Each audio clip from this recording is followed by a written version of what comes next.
आपण कधी म्हटलं की चला बाहेर जाऊन मस्तपैकी काहीतरी खाऊयात, तर त्यावेळेस तिथं गेल्यानंतर सई हमखास ऑर्डर करते, ती म्हणजे मस्त अशी कोल्ड कॉफी. तर तीच कोल्ड कॉफी आज आपण घरी तयार करणार आहोत. चला तर रेसिपीला सुरुवात करूयात.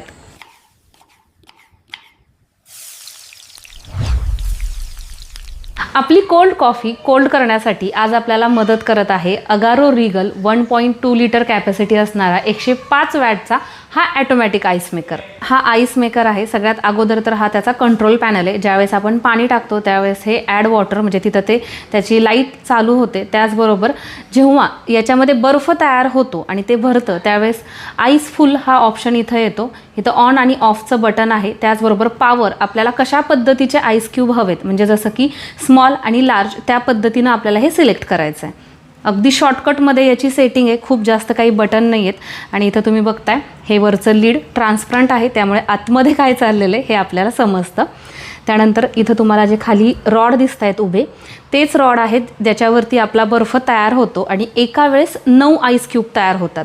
आणि कसं आहे माहिती आहे का, तुम्ही स्मॉल किंवा लार्ज कशा पद्धतीची साईज सिलेक्ट करताय त्यानुसार 6 ते 13 मिनिट लागतात आपले एक टाईमची बॅच तयार होण्यासाठी. इथं हा सेन्सर देण्यात आलेला आहे आणि सोबतच इथं तुम्ही बघताय हा स्पून आहे आपले आईस क्यूब उचलण्यासाठी किंवा काढून घेण्यासाठी.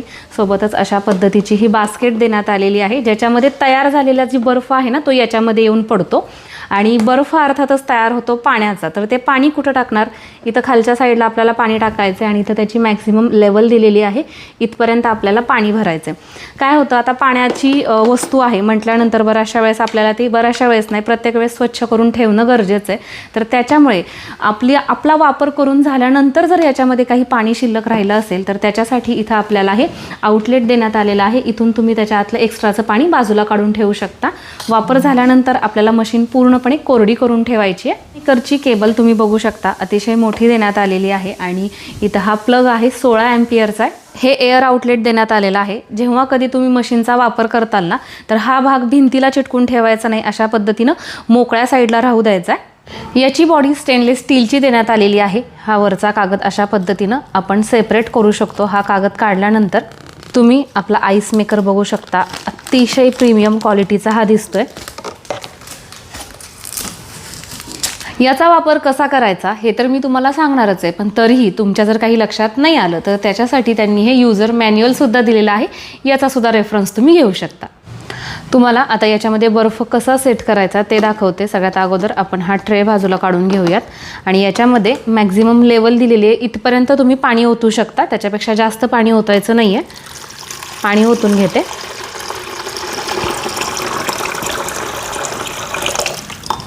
हा ट्रे आपल्याला जागेवर ठेवून द्यायचा आहे. लीड लावायचं. इथं ऑन आणि ऑफचं बटन दिलेलं आहे. तर पॉवर ऑन झाल्यानंतर सगळ्यात अगोदर मी तुम्हाला स्मॉल साईज दाखवते की स्मॉल साईजचा बर्फ कशा पद्धतीनं तयार होतो. हे चालू झालेलं आहे. खाली आपण जे पाणी टाकलेलं आहे ना तर ते मशीनद्वारे अशा पद्धतीनं वरती आलेलं आहे आणि वरती आल्यानंतर त्याची प्रोसेस होते. प्रोसेस झाल्यानंतर मग ते थंड व्हायला सुरुवात होतं आणि थंड झाल्यानंतर हळूहळू मग त्याचे आईस क्यूब तयार होतात. तर इथं तुम्ही बघताय अशा पद्धतीनं हा बर्फ तयार झाला ना की ते बर्फ सोडतं आणि मग तिथं जी तुम्हाला मी मशीन किंवा सेन्सर म्हटलं होतं की नाही त्यानुसार मग हा तयार झालेला बर्फ पुढच्या ट्रेमध्ये अशा पद्धतीनं हळूच तो ढकलला जातो. दिसायलाही भारी दिसतंय ना. आता आपण स्मॉल साईजची एक बॅच तयार केली. आता मी लार्ज साईज सिलेक्ट केली आहे. तर इथं बघा अशा पद्धतीनं हा आपला बर्फ तयार झालेला आहे. तुम्ही याची साईज बघू शकता. आणि स्मॉल आणि लार्ज आपण ज्या पद्धतीनं सिलेक्ट करतो ना तर तशा पद्धतीनं हा भरीव म्हणजे याची जाडी वाढली जाते. हा स्मॉल असल्यामुळे याची जाडी एवढी आहे किंवा हा थोडासा तुम्हाला ट्रान्सपरंट दिसतं. लार्ज सिलेक्ट केल्यानंतर थोडासा जास्त दाट येतो. इथे आपली दुसरी लार्ज साईज जी आपण सिलेक्ट केलेली होती ना ती सुद्धा तयार झालेली आहे. आणि बघा अशा पद्धतीनं हे सुद्धा बर्फाचे खडे तयार झालेले आहेत.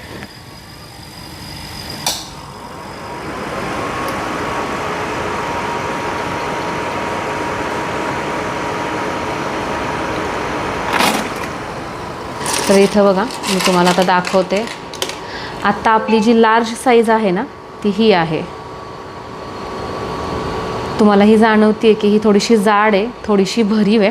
आणि मगाशी आपण जी साईज काढली होती तर ती आता थोडीशी वितळलेली आहे, थोडीशी पातळ झालेली आहे. अशा पद्धतीच्या या 2 साईज आपल्याला मिळतात.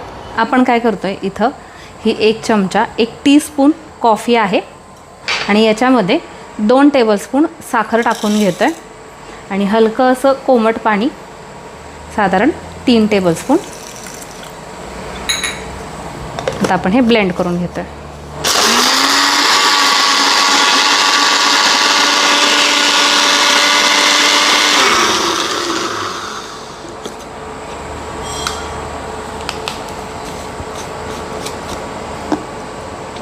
मस्त तुम्हाला मी हे दाखवते.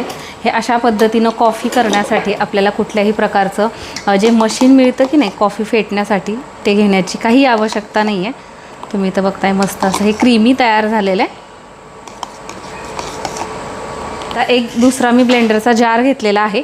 याच्यामध्ये थंडगार असं दूध टाकून घेतो आहे 1 ग्लास.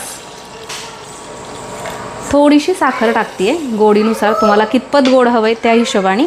आणि याच्यामधली आपण फेटलेली ही कॉफी टाकून घेऊयात, साधारण 2 टेबलस्पून. परत एकदा आपण हे ब्लेंड करून घेणार आहोत.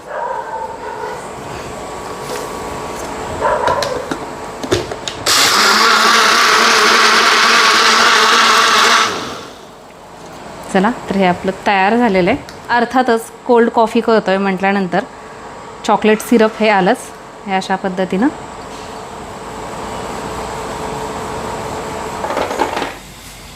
तर आपला बर्फ इकडे तयार झालेला आहे, तो देखील काढून घेऊयात.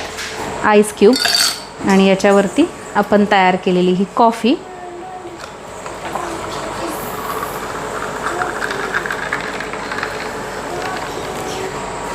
थोडंसं आईस्क्रीम घ्या. तर मग मस्त थंड थंड अशी आपली कोल्ड कॉफी तयार झालेली आहे. अशा पद्धतीची जर कोल्ड कॉफी असेल ना तर कोणाला राहावेल. अर्थातच